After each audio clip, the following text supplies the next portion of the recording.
नमस्कार. आपण ऐकतो आहोत श्रवणानंद उपक्रमांतर्गत शुभांगी भडभडे लिखित अद्वैताचे उपनिषद. शारदा पीठ काश्मीरमध्ये जिने स्थापन केलं तिचं वर्णन ते आचार्य करत होते की ती कधीच कोणाशी बोललेली नाही.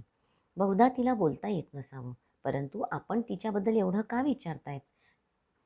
ती सहज प्राप्त नाही, अस्त्रशस्त्रधारी नाही. तिच्या दृष्टीतील सामर्थ्याचा प्रत्यय अनेकांना आलाय. ती अरण्यवासी, वेदविद्या पारंगत असावी. ती अनाकलनीय, गूढ आहे एवढंच. आपण असं करावं, पुढच्या सप्ताहात शास्त्रार्थ सभा आयोजित करावी. शंकराचार्यांनी शारदा पीठाच्या मंदिराच्या पायदंडीवर ठेवलेली पावलं मागे घेतली आणि वितस्ता नदीच्या दिशेने चालू लागले. अश्किनी शतद्रू नद्या ओलांडून ते वितस्ताच्या किनारी आश्रमाजवळ आले. वस्तुतः ते थकले होते. त्यांना विश्रामाची आवश्यकता होती. द्वारकेला राजा सुधन्वा यांनी अतिशय विनंती करून राजवैद्यांना दाखवलं होतं. तेव्हा त्यांनी आता प्रवास करू नका सांगितलं होतं. औषधी या व्याधीमुक्त करण्यासाठी असतात, परंतु काही काळ विश्रांती ही पण आवश्यक आहे हे त्यांनी सांगितलं. मी अवश्य प्रयत्न करीन. मधुर शब्दात बोलून ते आश्रमात आले. तेव्हा तोटकाचार्य हस्तामलक त्यांना म्हणाले, राजवैद्यांपर्यंत माझ्या व्याधीची वार्ता जावी, अशी अलौकिक व्याधी तर नाही ती. शिवाय हे कार्य कोणाचं? आचार्य, कार्य कोणाचं हे महत्त्वाचं नसून प्रकृती महत्त्वाची आहे. म्हणून आम्ही उदंकला ही वार्ता महाराज सुधन्वापर्यंत न्यायला सांगितली होती. देह आहे तिथे व्याधी येणारच. माझं मन प्रसन्न आहे, परंतु देहातच मन असतं आचार्य. देह व्याकुळला तर मनही व्याकुळणार. देहाला काही झालं म्हणून मनाला त्याची बाधा होत नाही. हवं तर प्रयोग करून पहा. देहाला कुंजारलं तर दुःख आकाशव्यापी होतं, परंतु मन जर आकाशव्यापी झालं तर देह दुःख क्षुद्र तर होत जातं. असतो आणलीचे औषधी तर काय आचार्य? स्वतःच्या बाबतीत दुर्लक्ष करणारे आचार्य काय बोलतील ह्या विचारांनी संभ्रमित तोटकाचार्य म्हणाले, आपण काही काळ इथे वास्तव्य केलं तर? कुठल्याही स्थितीत ते संभवत नाही. आचार्य, आजवर काही मागितलं नाही. एक विनंती मागाल ते द्याल? शिष्यांनी आचार्यांकडे मागावं असतं ते फक्त ज्ञान, अनुभूती, वैराग्य, संयम. काय हवे तुला? ह्या सर्वांसह आपण आम्हाला सर्वांना खूप हवे आहात. आपलं स्वास्थ्य आमच्यासाठी अतिमहत्त्वपूर्ण आहे. 2 दिवस आचार्य बोललेच नाहीत. त्यांच्या मनात काय चाललंय कळायला मार्ग नव्हता. सर्वांना अपराधी झाल्यासारखं वाटत होतं. आनंदात हसणारा शिष्यपरिवार उदासला होता. आचार्यांच्या ते लक्षात आलं. त्या दिवशी सायंकाळी सर्वांना एकत्र बोलवलं.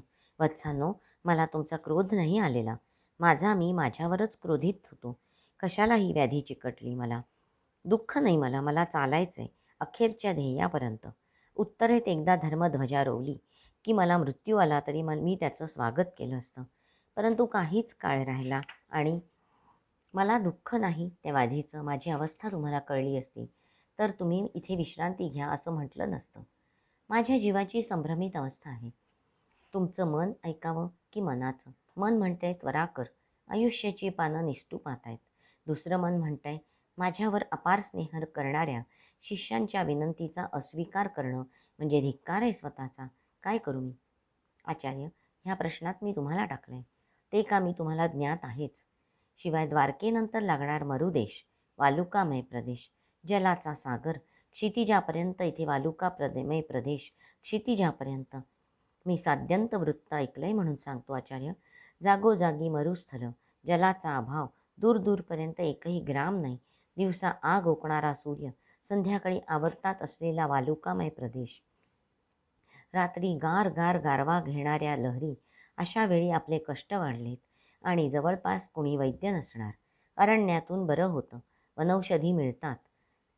तौटकाचार्यांचं वाक्य अर्धवट सोडलं. आचार्य प्रसन्न हसले. वत्सा, जे व्हायचं ते होणारच असं म्हणून चालतं का आचार्य? आचार्य अधिकच मनमोकळे हसले. वत्सा, परीक्षिताने मृत्यू येऊ नये म्हणून स्वतःला बंदिस्त केलं, तरीही मृत्यू आलाच. मला भय नाही मृत्यूचं, परंतु मनातील कार्य पूर्ण व्हायला हवीत ना. तेव्हा कुणीही माझ्यावर क्रोधित होऊ नका. मला आपलं कार्य पूर्ण करण्याची संधी द्या. मार्ग निष्कंटक नाही, मार्ग सुदूर आहे, पावलं थकलेली आहेत, परंतु अपूर्ण ध्येय राहिल्यास मृत्यूही सुखकर होईल का? विचार करा. मला खूप सांगायची इच्छा असून काही घटना मनात राहू द्याव्या असं वाटतं, कारण मला सत्य सांगता येणार नाही. सुख वाटायचं असतं. दुःख वेदना आनंदाने मनात ठेवायच्या. आता मी काय करावं? आपला आग्रह आहे इथेच राहावं. त्यांचं वाक्य पूर्ण होण्याच्या आत उदंक म्हणाला, आचार्य, एक विनंती आहे.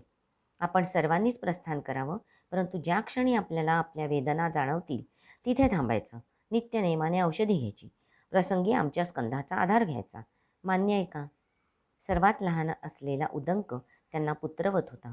त्याचं अमान्य करणं शक्य नव्हतं. आतापर्यंतचे सारे मार्ग भूमीवरून जाणारे होते. मार्गात काटे दगड होते. आता मरुदेश म्हणजे वालुकामय देश. प्रत्येक पाऊल टाकताना कष्ट सहन करावे लागणार होते. प्रदेशात अस्ताव्यस्त पसरलेल्या प्रवासात ते अखंड शिवशंकराचं नामस्मरण करीत होते.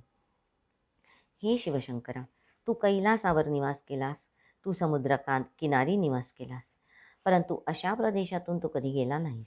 चारही दिशांना 4 मठ हवे. हिंदू धर्मध्वजा सर्वत्र असावी. म्हणून श्रीरामासारखं अरण्य, नद्या, पर्वत चढत चालतो आहोत.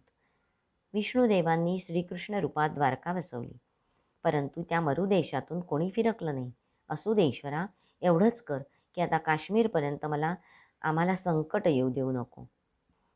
काश्यप ऋषींच्या तपस्या भूमीपर्यंत सुखरूप नाही. आचार्य चालत होते. सर्वांशी प्रसन्नतेने बोलत होते. कधी कधी मूळ व्याधी जीवावर उठावी, असह्य वेदना घेऊन यायची. आता तर औषधीचा परिणामही होत नव्हता. चालताना कष्ट होत होते. अनेक ऋषीमुनींच्या ते जाताना कथा सांगायचे. कश्यप कसे पश्चिम महाराष्ट्र तळ कोकणपर्यंत गेले हेही सांगायचे. अगस्ती, लोपामुद्रा, विश्वामित्रांची ब्रह्मर्षी होण्याची महत्त्वाकांक्षा, असं खूप काही सांगायचे. कधी प्रातःकाळी अनेक स्वरचित स्तवन म्हणायचे. रात्री कधी निवांत सारे झोपल्यावर म्हणायचे, माझी परीक्षा घेणार का तू शिवशंकरा? अद्याप ती भूमी दृष्टीपथात येत नाही. माझं मन अस्वस्थ झालंय.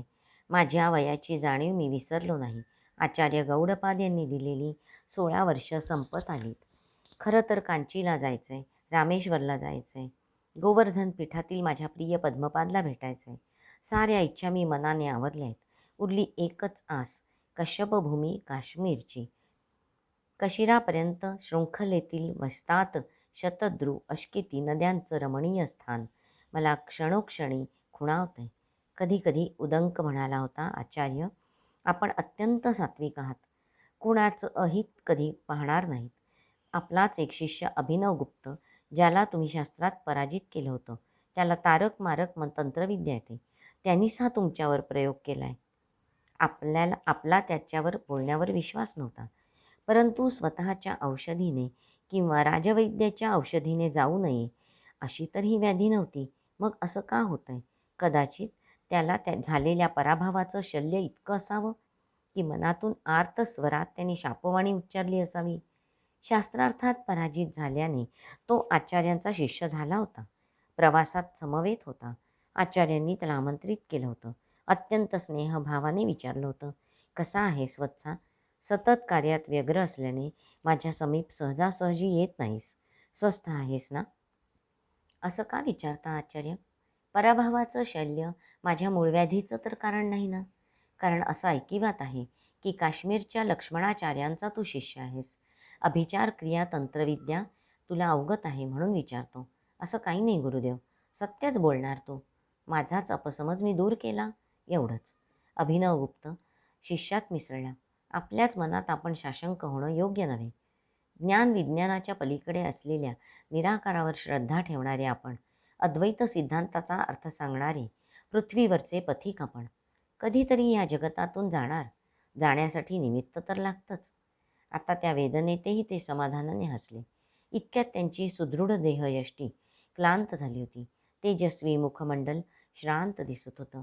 पावलावर सूज होती. स्वर मात्र मधुर आणि प्रसन्न होता. आता मरुदेशातून श्रीनगरच्या परिसरात आले. सुसंपन्न लावण्यरूप भूभाग पाहताना निराकार रूपाचा साक्षात्कार झाला. परंतु आता त्यांचं ध्येय त्यांना पूर्ण होण्याची त्वरा लागली होती. म्हणून ते शारदा पीठात असलेल्या सरस्वतीला वंदन करण्यासाठी आले होते. शास्त्रार्थात विजय प्राप्त झाल्याशिवाय शारदा पीठात मिळणार नाही हे ऐकल्यावर मंदिर चढणारी पावलं त्यांनी मागे घेतली होती. आज ब्राह्ममुहूर्तावर त्यांना जाग आली. आश्रमाबाहेर येताच देहावर काटा फुलवणारा समीर त्यांना जाणवला. त्यांनी उत्तरीय नकळत स्वतःभोवती गुंडाळलं. इथे आल्यापासून 2दा हिमपातही त्यांनी अनुभवला. शिष्यांच्या विशेषतः उदक्कच्या आग्रहावरून कफनीवर उबदार उत्तरीय असावं हा आग्रह त्यांना मोडता आला नव्हता. ते वितस्ता नदीच्या काठावर मंद गतीने येऊन पोचले. मार्ग हिमपाताने चिंब झाला होता. 4 दिशातून येणारा समीर शरीराला असह्य होत होता, परंतु त्याकडे लक्ष नव्हतं. चांदण्यांचं ते रूप, चंद्राचं शांत पित्याचं स्वरूप, किंचित उजळण्याचे संकेत देणारी पूर्वा आणि निस्तेज होत जाणाऱ्या चांदण्या, सारच अभूतपूर्व.